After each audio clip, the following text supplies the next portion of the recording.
एक्सपर्टच्या माध्यमातून आपल्याला आपण जो स्टडी आहे, कोणत्याही परीक्षेच्या बाबतीमध्ये असेल, तर तो कसा करायला पाहिजे, त्या बाबतीमध्ये काही गाईडलाईन्स देण्यात आलेले आहेत. तर या व्हिडिओच्या माध्यमातून आपल्याला काय करायचं आहे, तर त्या गाईडलाईन्स बघायच्या आहेत आणि त्याचबरोबर जो स्टडी आहे, हा स्टडी करत असताना त्याच्या काही स्टेप्स राहतात. जसं की आपण तो डेली रुटीन कसं अभ्यासाचं असलं पाहिजे. पण त्याच्या अगोदरची सगळ्यात महत्त्वाची पहिली स्टेप जी आहे ना, की आपण जनरल फर्स्ट स्टेप्स कुठल्या असल्या पाहिजेत अभ्यास करण्याच्या दृष्टिकोनातून. आता पहिली मला असे स्टेप्स वाटत आहे, की पहिला मुद्दा की तुम्हाला पूर्णपणे सिलेबस जो आहे ना, हा सिलेबस थोरोली माहिती असणं गरजेचं आहे. म्हणजे ज्या परीक्षेसाठी तुम्ही प्रिपेअर करत असाल, त्या परीक्षेचा अभ्यासक्रम तुम्हाला पूर्णपणे माहिती असला पाहिजे.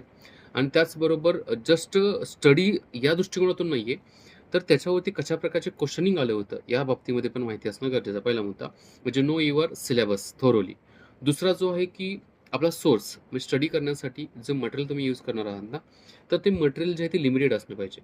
म्हणजे एक किंवा मॅक्सिमम 2 सोर्सेस यांच्या माध्यमातूनच आपल्याला काय करायचं असतो, स्टडी करायचा असतो. म्हणजे आपण जसं म्हणतो ना, डायव्हर्सिफाय स्टडी करण्यापेक्षा ऑथेंटिक स्टडी करायचं आहे.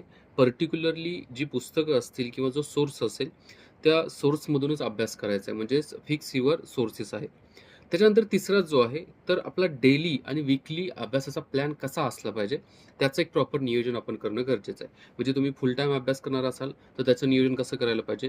त्याचबरोबर तुम्ही जर पार्ट टाईम अभ्यास करणार असाल, म्हणजे जॉब करत करणार असाल, तर त्याचं नियोजन पण आपल्याला करावं लागेल बघा. आणि नेहमीच काय केलं पाहिजे, तर ॲक्टिव्ह लर्नर राहिलं पाहिजे. ॲक्टिव्ह लर्नर म्हणजे काय, अभ्यास करत असताना तुम्ही नोट्स तयार केल्या पाहिजेत.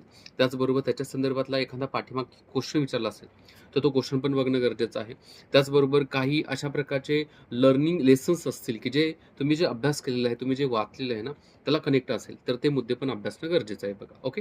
आणि सगळ्यात महत्त्वाचं जो 5वा मुद्दा मी सांगेल, की खूप हेल्दी, मेंटली आणि फिजिकली हॅपी असणं काय तर खूप गरजेचं आहे. म्हणजे मुद्दा या ठिकाणी आपण काय समजून घेतला, की अभ्यासाचं रूटीन समजून घेण्याच्या अगोदर अभ्यासाचे काही जनरल प्रिन्सिपल स्टेप्स जे आहेत ना, हे स्टेप्स आपल्याला माहिती असणं गरजेचे आहेत. पहिली आपल्याला सिलेबस माहिती पाहिजे. दुसरा आपले सोर्सेस जे आहेत ते फिक्स केले पाहिजेत.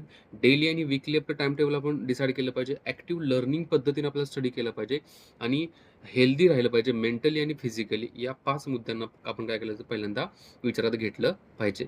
नेक्स्ट व्हिडिओमध्ये आपण बघू की डेली अभ्यासाचं जे एक्सपर्टच्या माध्यमातून रुटीन दिलेलं आहे ना, ते आपण नेक्स्ट व्हिडिओच्या माध्यमातून बघूया. मी या ठिकाणी थांबतो. जय हिंद मित्रांनो.